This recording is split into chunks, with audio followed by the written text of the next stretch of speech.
pjesë e tretë do flasim për një ngjarje shumë të bukur muzikore, sepse Orkestra Simfonike e Radio Televizionit Shqiptar me datën 9 maj do ketë një koncert që shënon ditën e Europës. Dhe sot kam kënaqësinë të kem gjithë pjesëmarrës e orkestrës këtu në studio. Kam kënaqësinë të kem Eno Koço, dirigent. Eno, mirë se erdhe. Mirë se u gjeta, faleminderit për ftesën. Faleminderit. Vazo Tole, kompozitor dhe etnomuzikolog. Sa e vështirë që shika. Mirë, ti jesh vërtet etnomuzikolog. Faleminderit.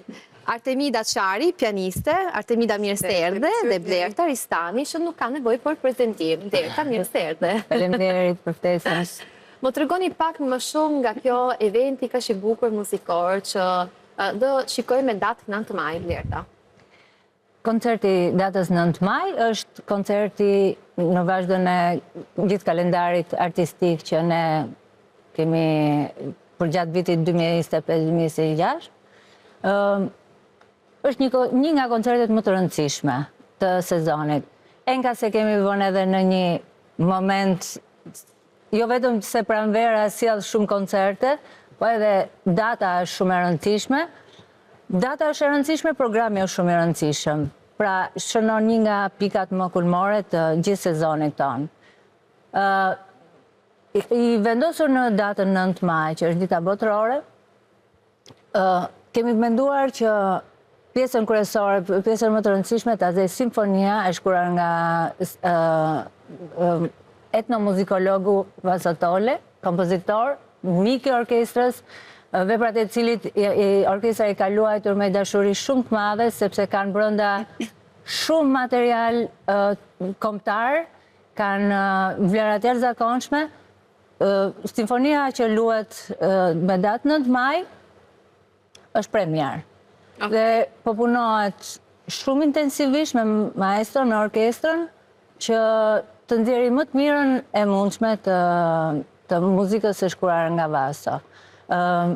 Pjesë e koncertit do tjetë edhe koncerti nëmër 2 i Shostakovich për piano. Pianisten e kemi këtu, është një pianiste e mrekullueshme. Maestro është gjithmonë në punë, në tensionin e bukur të punës, do të thosha, dhe ndërkohë që ti mund ta ndërpresësh 5 minuta ose 10 minuta, ai të matë orën si një britanik tashmë, të matë minutat që mos ndërpritet asnjë çast nga provat. Si një profesionist i vërtet mund të themi, maestro, si është konceptuar programi? Thjesht, me 2 vepra, me një vepër qendrore që është Simfonia e Albanoj, një vepër domethënë që, si thuaç, udhëtimi i Shqipërisë në këto 2000 vjet të fundit. Vërtet, domethënë, që nga koha e hershme, se si zhvillohet, se kështu është me 4 kohë dhe me 4 etapat. Dhe në etapën e sotshme, dhe domethënë ka gjendje të ndryshme emocionale. Gjendja e asaj kohe, shumë kush mund të thoshte i lirë, shqiptar, arbror, pastaj si transformohet dhe mbrin tek kjo koha që është shumë dinamike e sotshme, që është një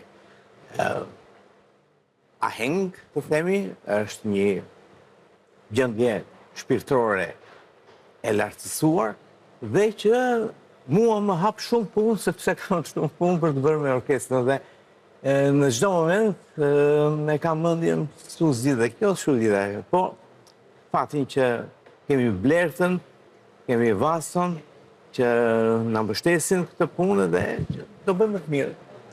Ditën e petme. Do të pis pak edhe ju, profesor Tole, si është edhe Simfonia Albanoj? Simfonia nuk do ishte në rast se nuk do kishim mundësinë që vepra të interpretoj, dhe për këtë dua të shpreh 2 mirënjohje.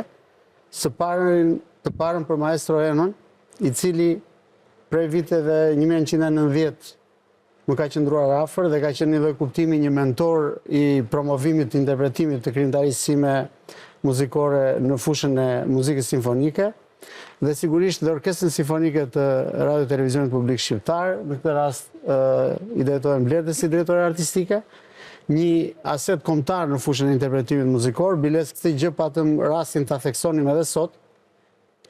Gjatë një takimi shumë të përzemër që patëm me drejtoren e përgjithshme të Radio Televizionit Publik Shqiptar, zonjën Eni Vasili, e cila me gjithë ngarkesat dhe shqetësimet që ka një pozicion i tillë, e ka të qartë faktin që Orkestra Simfonike e RTS është një nga gjërat të cilat ka nevojë të mbështetet, që është e përhershme, jo e përkohshme si që janë strukturat të ndryshme. 2 fjalë për simfoninë. Maestro e tha me atë mënyrën e vetë shumë interesante, është unë do të quaj një simfoni të tipareve muzikore të shqiptarit të gjithë kohërave, dhe që merr shkak nga ky emri i bukur Albanoi, që është përmendja e parë për shqiptarët në antikitet. Klasikët kur kompozonin simfoninë kishin parasysh që shënon kalimin nga errësira drejt dritës. Dhe kështu janë konceptuar dhe kohët e simfonisë, shpeshherë 2 kohët e para janë çik më të përmbajtura dhe koha e 3 dhe 4 vjen çik më shpejt. Për mua simfonia ruan strukturën formale të simfonisë klasike, por nga ana tjetër kam dhënë një mesazh të kalimit tashmë jo nga errësira drejt dritës, por të kalimit nga dhimbja drejt gëzimit. Dhe kështu janë strukturat dhe kohët. Koha e parë është epos, koha e dytë është iso, pra veriu, jugu, koha e tretë është kthesa e gjendjes emocionale, dhe koha e katërt është ai gëzimi i pafresi, i thon. Dhe këtu po mbyll duke thënë që nga që po përballem në një moshë të pjekur me simfoninë, ndjeva një si detyrim të brendshëm që kohët e simfonisë tua dedikoja 4 personaliteteve që kanë ndikuar shumë në jetën time, qoftë atë profesionale, qoftë atë intelektuale. Koha e parë epos i kushtohet Ismail Kadares, koha e dytë iso i kushtohet profesorit tim gjerman të kompozicionit Wolfgang Hufschmidt. Koha e tretë i kushtohet maestro Eno Koços, një akt i vërtet që kam për fjalët që them për të, dhe koha e fundit themeluesit të asaj që ne quajmë Shkolla Kombëtare Muzikë, profesor Çezadejes. Kjo është simfonia me pak fjalë. Do jetë një koncert shumë i bukur, shumë i veçantë. Uroj të jem edhe unë ta shijoj. Dhe përpara se mbyllim misionin, dua të pyes edhe pak Artemidon për karrierën tënde, për këtë pjesën kaq të rëndësishme, dhe ti do jesh pjesë e orkestrës. Sa shumë e rëndësishme është për ty si artiste të jesh në mes këtij kastit kaq shumë të mrekullueshme, bashkë dhe me maestron Eno? Fillimisht ju falenderoj për ftesën, gjithashtu edhe drejtoreshën, Blerta, maestron Eno, si dhe profesorin Vasil Tole, për gjithë këtë bashkëpunim dhe këtë mikpritje kaq të këndshme këtu në Tiranë. Është hera e parë që unë interpretoj me orkestrin e Radio Televizionit Shqiptar.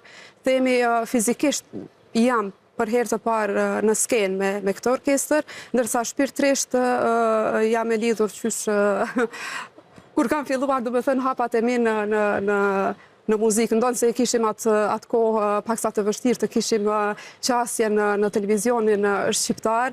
Për mua sot është një ndjenjë e veçantë, është një privilegj të jem krah 2 artistëve të mëdhenj. Siç e thatë ju, ky koncert vërtet përmbahet në një ditë të shënuar, një datë të shënuar me artistë të rëndësishëm. Koncerti që do luaj është një koncert me karakter shumë të gjallë, me një humor në vete të muzikës, themi kështu.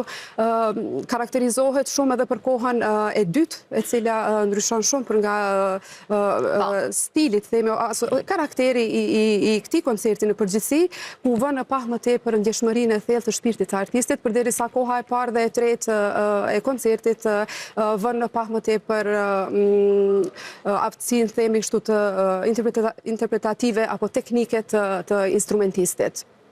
Një mbrëmje sigurisht me shumë emocione, dhe ftoj gjithë njerëzit me datën 9 maj të marrin pjesë në koncertit. Ora 7 në sallën e qendrës kulturore të Katedrales Ortodokse, dhe me që e theksuar 9 maj është vërtet një mbrëmje europiane me trajta shqiptare. Mbrëmje që nuk duhet të mungoj asnjëri. Blerta, faleminderit. Faleminderit juve. Ishte shumë e këndshme si gjithmonë bashkëbisedim me ju, dhe për më tepër me mjeshtrat që kemi patjetër. Të kësaj radhe në Faleminderit shumë. Faleminderit të gjithëve. Publiku të vijë të Duart Trokas, Tingujt, të cilët bashkojnë ose lidhin ura mes Kosovës dhe Shqipërisë. Do vinë të gjitha, nuk do ketë asnjë vend të lirë në koncert.